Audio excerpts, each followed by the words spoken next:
Hello and welcome back to the course on testing and optimization. This is Kirill Eremenko and I'm adding this bonus video to the course in October 2015. I hope you're going really well with the course so far, you're enjoying the videos and having lots of fun.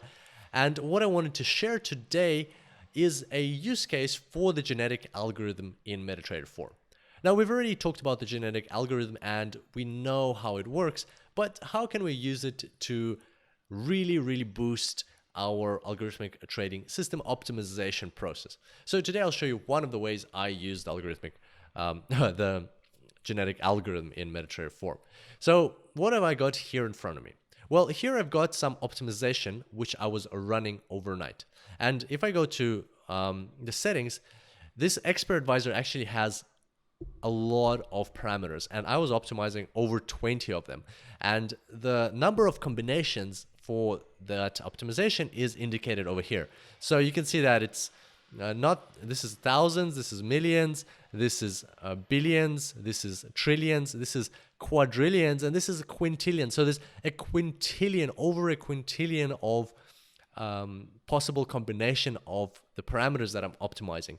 And as you can imagine, you would need a supercomputer to get through all of these in brute force, and even after you'd get through all of them, you would still have so much results that then you would need another optimization to optimize the results of the first optimization. So that would be pretty insane. And this is where the genetic algorithm comes in handy. So as you can see, the genetic algorithm really reduces the number of iteration it has to go through, and I am able to still optimize on the every tick model. And now if I go to the optimization graph, what have I done here? Well, I've actually run 4 separate optimizations for the same expert advisor, but every single time I've used the genetic algorithm. And what does that allow me to do? Well, let me explain on a picture actually. So why do I run 4 separate genetic algorithms at the same time? Why don't I just limit myself to one? Well, let's say in a multi-dimensional space, these are all of the parameters that, or all of the sets of parameters that the expert advisor can have, the ones that we're optimizing. I know this is a bit of, this is my drawing, so I'm very proud of it. I know it's it looks a bit unprofessional, I would say, but let's bear with it. That's the best I could do in Paint with a mouse. Anyway, so this is a multi-dimensional space where we have all of the parameters that this expert advisor can possibly have. So how does the genetic algorithm work? So it starts somewhere, let's say one of them, let's say that top one that we just looked at on the right. It starts over here, right? And then it goes, okay, let me randomly try this parameter. Okay, that is better, so I'm going to go this way.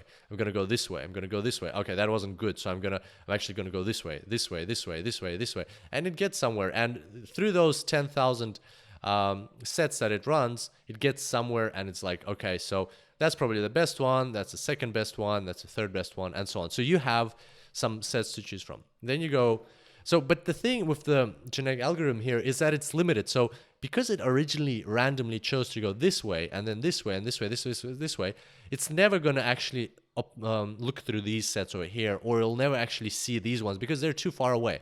Think of it in terms of evolution. Like the human species, right? It went this way, this way, this way. Like maybe those are the Neanderthals, or parallel there was Homo sapiens, and eventually we ended up with Homo sapiens. But you would never see a human evolve into a giraffe, right? So if you got a giraffe here, or a human evolve into a tree, or some other form of life over here, because completely different evolutionary pathways, and it's too far away to ever happen. But maybe what you're looking for in this particular case is a giraffe, not a human. So that's why I'm running 4 to, like, I'm not going to get everything, obviously, because there's way too many, it's quintillion. But with 4, I'm quadrupling my chances of getting what I want. So let's say the second one will run from here. It will randomly start here, and it'll go here, it'll go here, it'll go here, it'll go here, and it'll actually then go this way, this way, this way, this way, this way, this way, this way. It'll come here. So then it'll say, okay, so this is actually the best set, and maybe this is the second best, this is the third best, and so on. Let's have a look at another one, and then maybe this one will start here, and then it will go like that, like that, like that, like that, like that, like that, like that. I don't know, somewhere maybe it'll end up back here and it'll say this was the best set, this was the second best, third best. Kind of, you get the picture. So I'll just draw the fourth one for completeness sake. So maybe it started here, then it went this way, this way, this way, this way, this way, this way, and then it actually went on the same pathway and it found this one to be the best set, second best, and maybe third best, right? So by having 4 genetic algorithms running at the same time, I'm really increasing the chances of finding diverse parameters. So this one genetic algorithm, what you'll find is it generally, once it finds a profitable way, like it sees that, okay, so maybe stop loss of 36 is profitable, I'm going to stick to stop loss of 36. It'll rarely jump away from 36. It'll go 37, it'll try 35, but then it'll see that 36 is kind of a local extremum. It's a local maximum, and I'll stick to it. And in the end, everything that this genetic algorithm was optimizing or most of the parameters will be with a stop loss of 36. Whereas maybe you're not interested, or you're more, you want a higher stop loss. That's why when you run 4, maybe this genetic algorithm will actually find a stop loss of 72 or 84 or whatever. And that way, it will be optimizing around 84, which can also be a local extremum.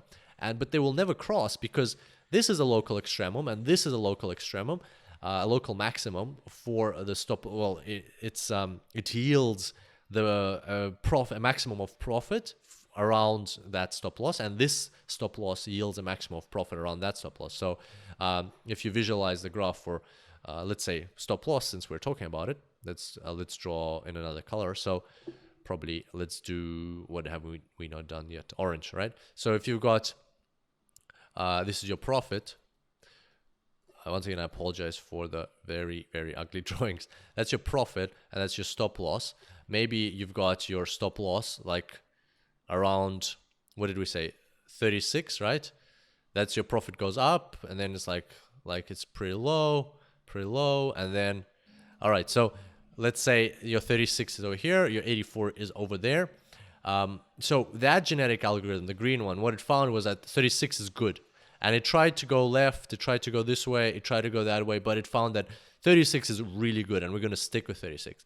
And what the other one found, this red one, was it found that 84 is actually really good, because it randomly started closer to 84, and it couldn't find anything better around 84. So it'll stick to 84. And that's how the genetic algorithm works. So if you just launch one, you might find yourself stuck at one of these local extremums for profit, and not being able to find other parameters. That's why personally I prefer to launch a couple of genetic algorithms at the same time. In this case, you saw 4 of them running, and that's what I normally do, because for me, I've calculated 4 maximizes my utilization of my machine, my computer, so I can launch it overnight, and because I don't need the computer, it can all completely be dedicated to optimization, and that way all of the resources are utilized. If I launch 5, kind of like they're sharing, and the optimization won't be complete by morning, or the computer will crash.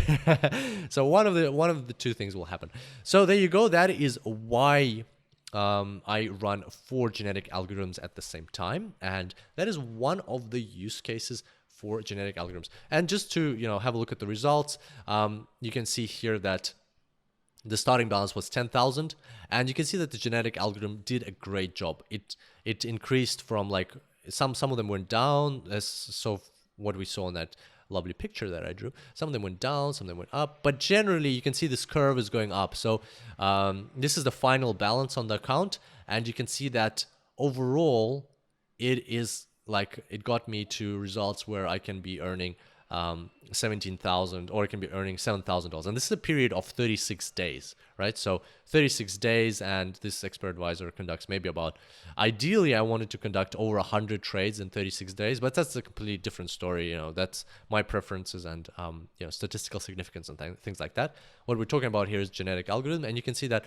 in this case it got up to $7,200 of profit. Here's 6,800.